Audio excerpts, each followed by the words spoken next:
রাজ, কলকাতা শহরতলি এলাকায় পাড়া। কালচারে আমার ঠিকানা বাড়ি মুর্শিদাবাদে, হলেও বহু বছর ধরে কলকাতার কাছাকাছি রয়েছি। আজ আপনাদেরকে বলবো মাসখানেক আগে আমার সাথে ঘটে যাওয়া এক দুপুরের কথা। নিজের বাড়িতেই থাকি, বাবা মা মুর্শিদাবাদেই থাকেন, একটি মাল্টিন্যাশনাল কোম্পানিকে কর্মরত। বেশিরভাগ সময়ই ওয়ার্ক ফ্রম হোমই থাকে, ফলে বাড়িতেই অনেকটা সময় কাটে। সেই সুযোগকে কাজে লাগাতে বেশ ভালোই লাগে। কাজের দিদি থেকে পাড়ার বৌদি কিংবা স্কুল কলেজের কচি মেয়ে, অনেকের সাথেই আমার খুব ভালো সম্পর্ক রয়েছে। সবশেষে সবাই একটাই কথা বলেছে, আমি নাকি তাদের শরীরের সম্মান বাড়িয়েছি। তা যাই হোক, আসল গল্পে আসা যাক। বছরখানেক আগে পাড়ায় বাড়ি কিনে এসেছেন মুখার্জিদারা। ছোট সংসার, মেয়ে, স্ত্রী ও মুখার্জিদা, মিশুকে পরিবার।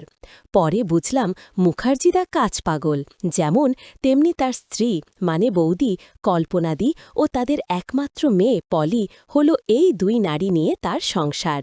পাড়ায় বরাবরই আমার সুনাম, ভালো চাকরি করি, ব্যবহার ভালো বলে মুখার্জিদার সঙ্গে আমার ভালোই সম্পর্ক হয়ে যায়। বাড়িতে যাতায়াতও চলতে থাকে। মুখার্জিদা মাসের অনেকটা সময়ই কাজের জন্য বাড়ি থাকেন, ফলে বাড়িতে বৌদি ও মেয়ে, তাই দরকার অদরাকে আমার ডাক পড়তই। আমিও সময় সুযোগ মতো সাহায্যের হাত বাড়িয়ে দিতাম। সব মিলিয়ে ভালোই ফ্যামিলি ফ্রেন্ড হয়ে উঠি। মুখার্জিদার মেয়ে পলি ক্লাস 2 এনবে পড়ে, বয়স 18। গায়ের রং খুব উজ্জ্বল না হলেও মুখখানা বেশ মিষ্টি। তবে সবার প্রথমে যেদিকে ছেলেদের চোখ যেতে বাধ্য, সেটা হলো পলির শারীরিক গঠনে। তার শারীরিক গঠনের জন্য যে কোনো পুরুষের মধ্যে উত্তেজনা ধরাতে বাধ্য। আর পলির চোখের চাউনি, তাকালেই মনে হয় শরীরে উত্তেজনার জ্বালায় জ্বলছে। তো যাই হোক, প্রথম দিকে আমি তেমন পাত্তা দিইনি, কারণ আমাকে সময় দেওয়ার জন্য তো কতকেই আছে। কিন্তু তখন কি জানতাম, এই তানপুরাই আমার কোমরে লাফালাফি করবে, আর এইভাবে আমি আয়েশ করব। একদিন মুখার্জিদা রাতে ডিনারের আমন্ত্রণ জানালেন। অফিসের কাজ শেষ করে গেলাম। বৌদি এলাহি আয়োজন করেছে। খাওয়া দাওয়া শেষে একটু ড্রিঙ্কস নিয়ে আমি, মুখার্জিদা ও বৌদি বসেছি। মুখার্জিদা বললেন, রাজ, আমার মেয়েটাকে একটু বেসিক কম্পিউটার শেখাবে, বড় হচ্ছে, সারাক্ষণ মোবাইল নিয়ে থাকে, কিন্তু আজকের দিনে কম্পিউটার ছাড়া তো সবই অচল। বৌদিও বললেন, তোমার হাতে পড়লে তাড়াতাড়ি শিখবে। আমি বললাম, অফিসের কাজ শেষে সময় থাকলে শিখিয়ে দেব।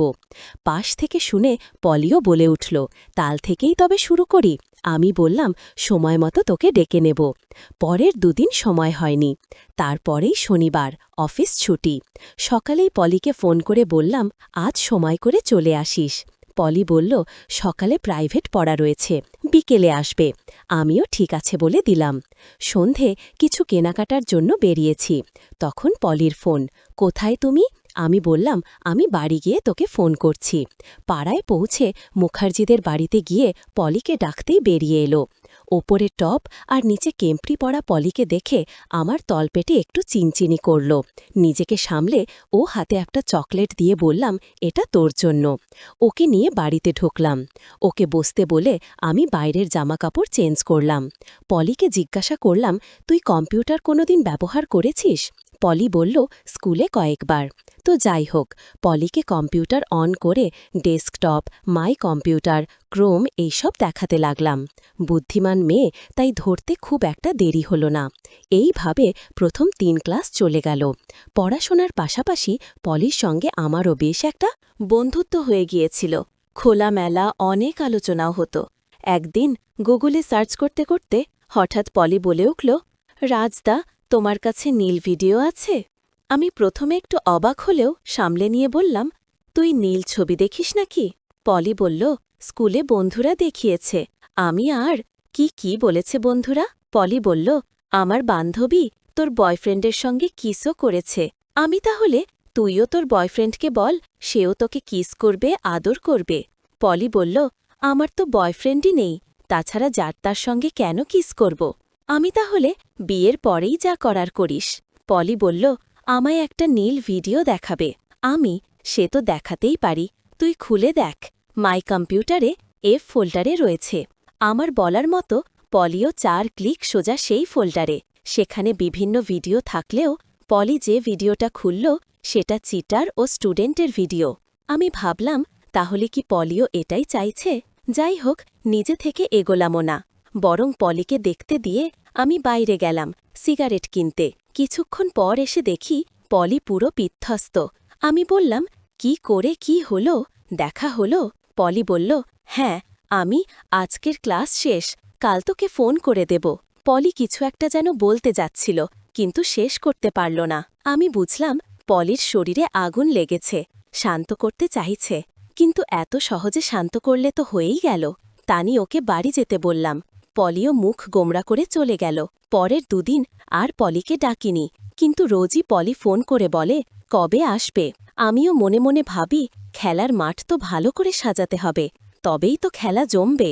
3 দিন পর রবিবার সকালে পলিকে বললাম, আজ চলে আয়। পলি বলল, দুপুরে আসবে, বিকেলে ক্লাস রয়েছে।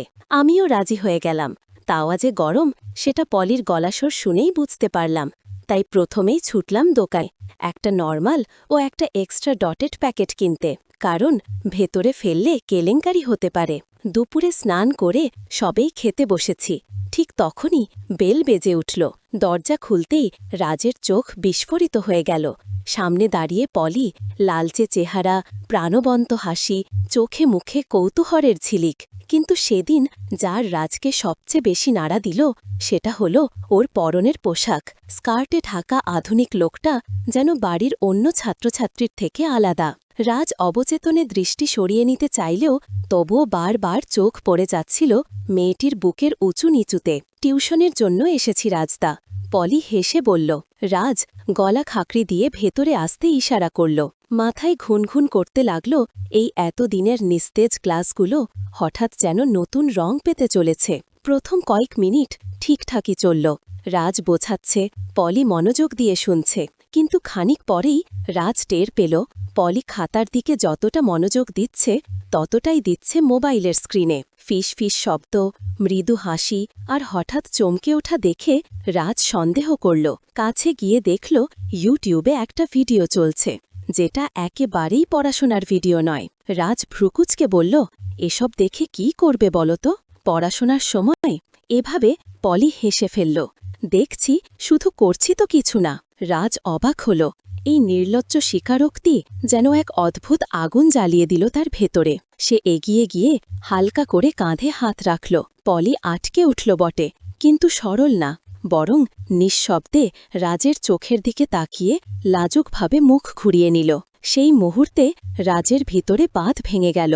ঠোঁট ঠোঁটের কাছে এগিয়ে এলো, আর প্রথমবারের মতো পলি কোনো প্রতিবাদ করল না।